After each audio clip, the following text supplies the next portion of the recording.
Assalamualaikum warahmatullahi wabarakatuh. Salam sejahtera untuk kita semua. Apa kabarnya rekan-rekan mahasiswa, mahasiswi Universitas Dian Nusantara? Kita berjumpa kembali di mata kuliah Pendapat Bisnis di pertemuan yang ke-14. Tidak terasa kita sudah memasuki pertemuan yang ke-14. Mudah-mudahan Allah Subhanahu wa taala, Tuhan Yang Maha Esa, memberikan kita keberkahan, kesehatan, sehingga kita bisa menyelesaikan mata kuliah ini dengan sukses dan lancar. Rekan-rekan semuanya, sebelum kita memulai proses belajar mengajar ini, alangkah baiknya sama-sama kita berdoa agar proses belajar mengajar ini berjalan dengan sukses dan lancar. Berdoa menurut keyakinan dan kepercayaan masing-masing. Berdoa dimulai.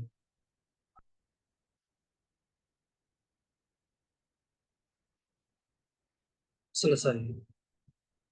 Rekan-rekan semua, pertemuan ke-14 ini kita akan membahas materi mengenai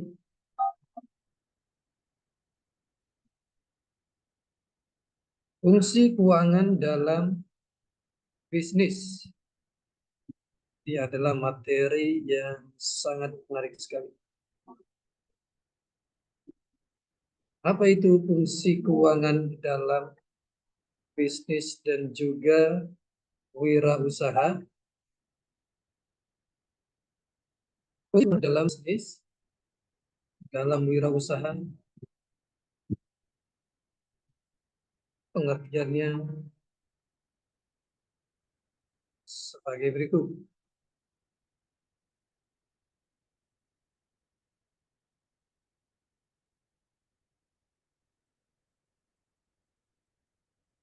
Fungsi keuangan dalam bisnis.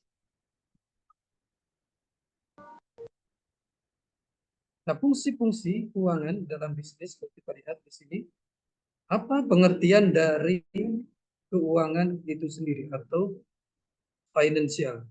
Ini adalah sesuatu yang sangat penting. Keuangan kegiatan yang berhubungan dengan penentuan investasi jangka panjang sebuah perusahaan, mendapatkan dana untuk membayar dan memimpin kegiatan keuangan harian sebuah perusahaan.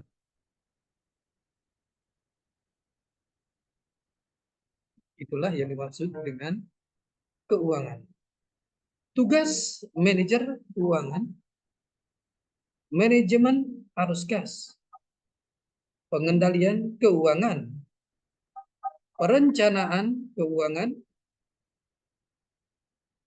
klasifikasi modal dalam berbisnis. Kita lihat. Pertama, modal jangka pendek. Seperti hutang dagang, piutang dagang, persediaan, persediaan bahan baku, persediaan dalam proses, persediaan barang jadi, modal kerja.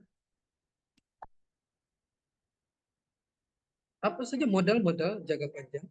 Sumber permodalan. Satu, sumber jangka pendek.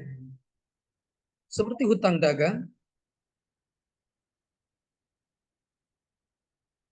Di dalam sumber jangka pendek, open book credit, promissory notes, surat kesanggupan, trade draft, wesel dagang, pinjaman jangka pendek dengan jaminan, pinjaman persediaan, piutang dagang, sumber-sumber permodalan. Yang pertama ada pinjaman jangka pendek tanpa jaminan, seperti line of credit, batas kredit, revolving credit agreement, perjanjian kredit, commercial paper, warkat niaga, anjak piutang. Sumber-sumber modal. Kita lihat di sini sumber-sumber dari itu sendiri. Sumber dana jangka panjang. Pembiayaan hutang, pinjaman jangka panjang, obligasi, korporasi, perjanjian obligasi, pembiayaan modal sendiri, saham biasa, laba ditahan, beban keuangan bagi perusahaan, pembiayaan hibrida, saham preferensi. Saham, apa itu saham dalam bisnis? Ada saham biasa, ada saham preferensi. Saham biasa, nilai saham ini dinyatakan dalam 3 bentuk berbeda. Yang pertama, nilai pokok. Yang kedua, nilai pasar. Yang ketiga, nilai buku. Sifat-sifat investasi saham biasa, termasuk pada saham paling berisiko dari semua sekuritas. Karena ketidakpastian pasar saham itu sendiri. Blue chip saham unggulan. Blue chip adalah saham yang diterbitkan oleh perusahaan mapan yang mampu menyediakan pendapatan yang aman dari dividen yang konstan. Saham preferensi diterbitkan dengan nilai pokok yang telah ditentukan sebelumnya. Dividen dinyatakan sebagai presentasi nilai pokok. Saham dapat ditarik ke label di mana harga penarikan disepakati antara perusahaan dan pemegang saham. Sifat investasi dalam saham preferensi.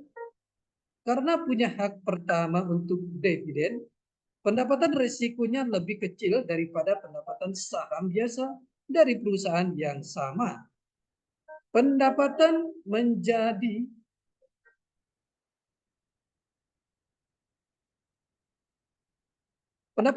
kurang pasti dibandingkan dengan pendapatan obligasi perusahaan yang sama. Obligasi, apa itu obligasi? Sumber obligasi. Pemerintah pusat, obligasi pemerintah pusat. Pemerintah daerah, obligasi pemerintah daerah. Korporasi, obligasi korporasi. Obligasi, menurut pembayaran bunga, 1 obligasi atas nama, 2 obligasi pembawa, menurut jaminan atau tanpa jaminan. Obligasi dengan jaminan, obligasi tanpa jaminan.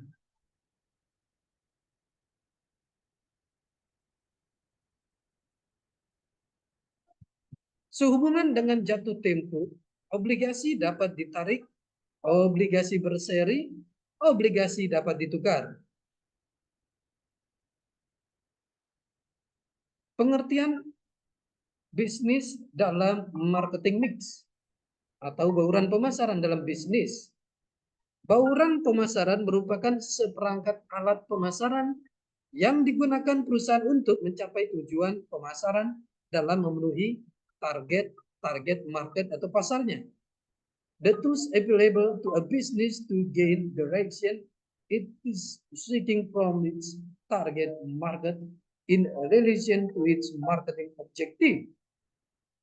Merupakan alat yang sesuai untuk sebuah bisnis guna mendapatkan reaksi dari target pasar dalam kaitannya dengan tujuan pemasaran. Menurut Kotler 1997, marketing mix is the set of marketing tools that the firm use to pursue its marketing objective in the target market. Bauran pemasaran adalah sejumlah alat-alat pemasaran yang digunakan perusahaan untuk meyakinkan objek pemasaran atau target pasar yang dituju. Pengertian marketing mix. Marketing mix is the set of marketing tools that the firm use to pursue its marketing objective in the market. Marketing Management 1997. Bauran pemasaran dalam bisnis adalah kumpulan dari variabel-variabel pemasaran yang dapat dikendalikan yang digunakan oleh suatu badan usaha untuk mencapai tujuan pemasaran dalam pasar sasaran. Bauran pemasaran adalah unsur atau elemen internal penting yang membentuk program pemasaran sebuah organisasi. Bauran pemasaran merupakan salah satu konsep universal yang telah dikembangkan dalam pemasaran 1995. Marketing mix bauran pemasaran dalam bisnis. Kita lihat ada namanya 4P, price, produk, promotion, place. Seiring perubahan zaman dan pertambahan waktu, maka 4P berubah menjadi 7P. Price, produk, promotion, place, people, process, physical environment atau evidence.